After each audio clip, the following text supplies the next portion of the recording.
Welcome to the Action Factory podcast. My name is Michael Dawson. And if you don't know already, this NLP course is entirely free and is designed in what I call commutable, bite-sized chunks. And that is, they can be listened to on the bus and practiced during the following week at work. So if you've stumbled upon us here for the first time, then it would probably serve you to go back to the first episode and listen on a weekly basis, because we're here every Monday morning. So, of course, as the title explains, Neurolinguistic Programming in Residential Youth Work. This course is heavily tilted in that direction, but that takes nothing away from its usefulness to you in any form of youth work. Now, there will be links around this podcast, to download the notes, so don't forget to grab those. But if you are a residential youth worker, then this is the place for you to enhance your skills and allow me to convince you that you have got the greatest job in the world. Now, this session is about the body language aspects of neuro-linguistic programming and how this idea can be useful to you when dealing with young people in conflict or stressful situations. Now, if you've worked with me within our core training, then you'll know that a principle of my work is to never be loyal to any particular model, to be willing to adopt, adapt, or even abandon certain strategies. Now, it would then be completely hypocritical of me to suggest that you take any of these ideas verbatim. And I say that because this is one I feel initially will possibly act as a bit of a negative. But by the time I'd kind of done all my research, I'd really started to change my mind. Either way, do not despair, because I'm not only going to explain the concept of body language, but I'm going to offer you a solution or a hack that works much better. Now, if I'm going to offer you a hack or something that works better than NLP, which has been around since the 70s, that not only takes some arrogance, but some confidence. But I really, really love this idea. It's called SMILE, and it's a key part of the Solutions Toolkit framework, which is the course I created for residential youth workers just like you. I'm also of the opinion that a lot of the NLP ideas are already kind of built in, they're hardwired into us. And sometimes they become weaker once we kind of take them out of the confines of our subconscious mind. And this is probably one of them. So before we can dismantle body language and agree on whether it's a good or a bad thing to use within your work situation, we need to first of all break it down and become clear about exactly what's involved. So we're going to be talking about what's called mirroring and matching, body language, tone, speech patterns, also pacing and leading. Now, in one of the biggest TED Talks online, Amy Cuddy, the author of the book Presence, Bringing Your Boldest Self to Your Biggest Challenges, talks about her research on body language, which reveals that we can change other people's perceptions and perhaps even our own body chemistry simply by changing body position. And those of you who have not seen that might want to watch it and engage in the Superman pose. Links around about this podcast, obviously. So we know trust and connection are very important in establishing relationships with young people, much more so when they might engage with your establishment, maybe for the first time. Picture a young boy, he's standing alone in a noisy care home reception. There's chaos all over the place, kids screaming and arguing with staff. They're running around, they're showing off, all the general bravado. 2 or 3 hours ago, that boy was in his own world, an environment that he knew how to navigate. He knew who to trust. Instead, he's been asked to wait there while the paperwork is sorted out for his admission into the children's home. On the floor is what I call his city council luggage, a black bin bag that contains all his worldly possessions. He felt completely exposed, terrified, and in a state of shock. Now, I know how that boy felt, because that boy was me. Now, I'd never needed a trusting relationship in my life more than at that moment. I often say that I didn't expect someone to make it all great. Instead I just wanted someone who could connect with me quickly, who could turn my terror into fear, my absolute shock into nervousness, and my exposure into insecurity. Someone who could dial down my emotional feelings a notch or two. So who could do this? How would I know? And that's where the session comes in, and in particular the shortcut I want to talk about later in the podcast. So have you ever met a person and just hit it off from the very first moment you met? You stood in a kitchen at a party and suddenly you meet, you chat, and the entire night has drifted by. You just had a chemistry. Ever had the opposite? The feeling that there was something not quite right about someone. And quite often we'd struggle to divine why we felt that way. We often call this intuition or chemistry. But in reality, every action, every word from you can be a stepping stone towards establishing trust. There are many components involved, one of which is mirroring and matching, which is about observing and subtly reflecting back the behaviours of another individual. It's a kind of non-verbal way of saying, I see you, I'm in tune with you. So imagine two friends or people in love having a conversation. If one leans forward, the other might lean in too. If one speaks softly, the other might lower their voice. This synchronicity isn't just coincidence, it's mirroring, and it fosters a deeper connection. So next time you're in a bar or a restaurant, look for the people who might be in tune, and you will see how they mirror each other's body position and tone, as if they were in a kind of subtle dance. It's not an exact science, and it can easily be misinterpreted, but suppose you could use your drink in a bar to work out if the girl you're chatting to likes or trusts you. Now, I've had some fun with this many, many years ago. Yes, I did sit in bars and chat to females, but if you were born before the internet, that's kind of how we used to meet people.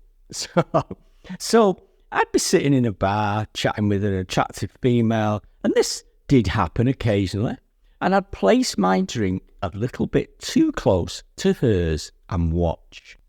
She might consciously or unconsciously leave it where it was, or she would move one of the drinks away whilst continuing her conversation with me. It was as if she either wanted my drink close or it was overpowering. Now, did this prove anything? I suppose not, but it did make a point. So, what does NLP, Neurolinguistic Programming, tell us to do? It would suggest that residential youth workers will establish a bond with a new resident by subtly mimicking hand gestures. And it's kind of known, and body position. It's kind of known as mirroring. This creates an unconscious bond, and this will probably be the case. However, I'm boldly suggesting that this concept is a reminder of what we already know, and as soon as we manipulate it, then the gestures in themselves become false and manufactured, and we are then in a danger of creating the very opposite effect. Now, done well, maybe not, but as soon as it's conscious, most of us will not do it well. So here we are doing a course on NLP, and I'm about to suggest possibly a better option, but stick with me. So while mirroring and matching is about being in sync, pacing and leading is about direction. It's about joining someone in their current emotional or mental state and then guiding them towards a more constructive state. So consider pacing as a bit like walking alongside someone, matching their stride. You're with them, understanding their pace. And once you've walked alongside them for a while, you can gently start leading, guiding them to a new pace or a new direction. Speed up or slow down. So imagine a resident prone to outbursts. During an episode, you might match this kind of rapid, shallow breathing. This is pacing. After a few moments, you may begin to breathe slower, and the resident will start to follow suit. This is leading and calming down, possibly without too many words being spoken. The NLP suggestion would be that when the emotions are running high, don't try to pull young individuals abruptly to your state. Instead, subtly join them in theirs and then gently guide them towards calmness and clarity. Now, clearly this doesn't suggest that you storm in shouting if they're doing the same, but you might want to start by being quite forthright and confident and then bring down your breathing, etc., remaining in control whilst observing a calm manner. So, if you're inexperienced in consciously working with this type of thing, then don't worry, I have a solution. Firstly, remember that body language, pacing, mirroring are not new. We already know everything we need to know. However, it's all hardwired into our subconscious, and this is why I say that we are very inexperienced consciously, but we are very experienced unconsciously.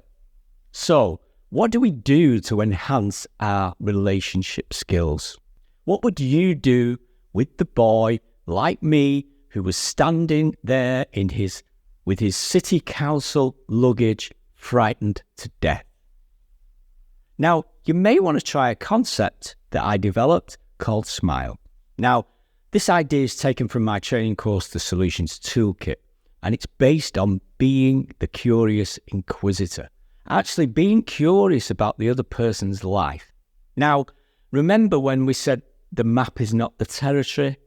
Well, this is about exploring the other person's map and trying to understand it better.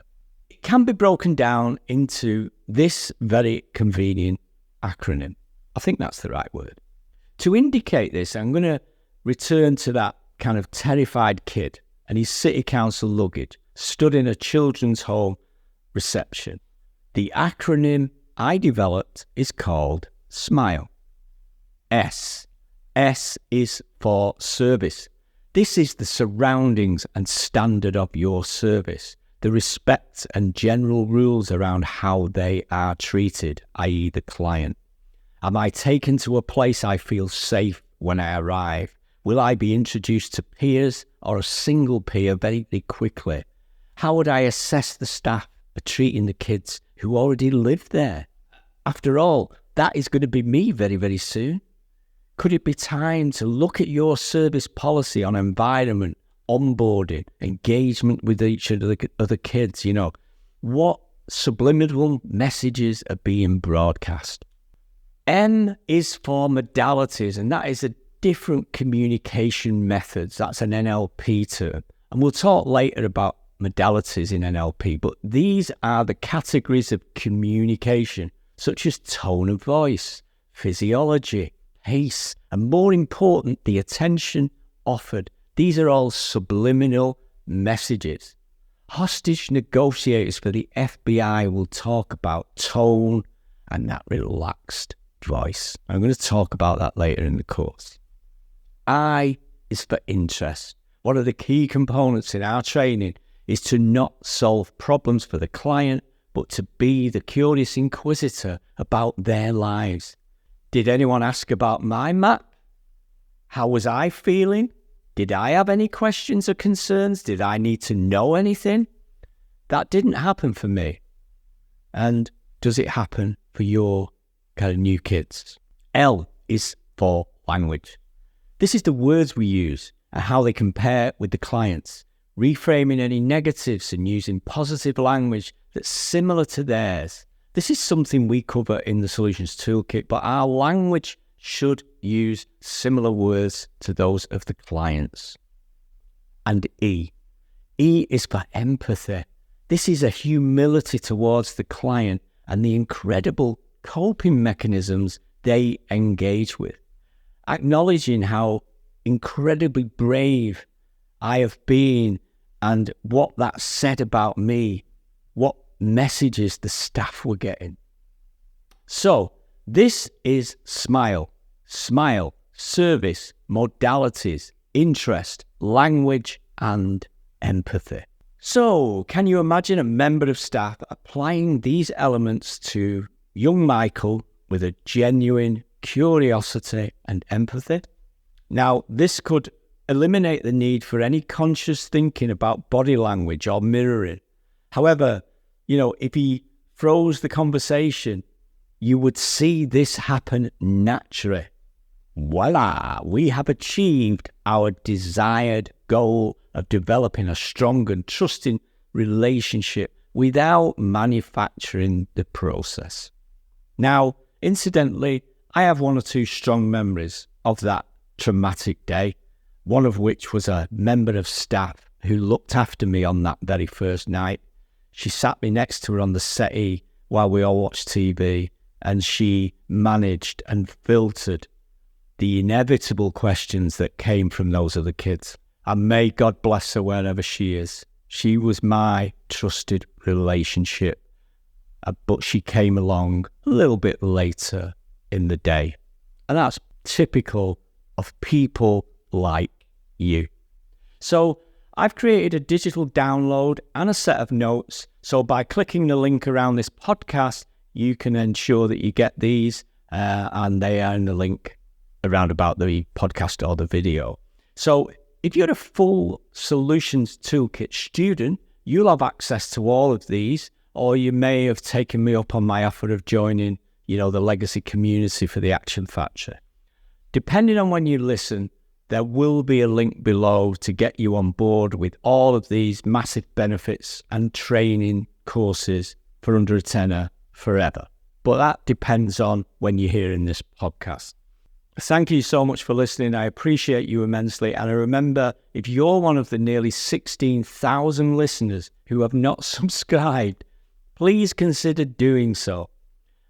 You'll always be first in line for any of the new content I produce. And not only that, you'll be joining a community of dedicated residential youth workers who, just like you, are eager to be better and share their skills. But mostly, to understand that you have the greatest job in the world.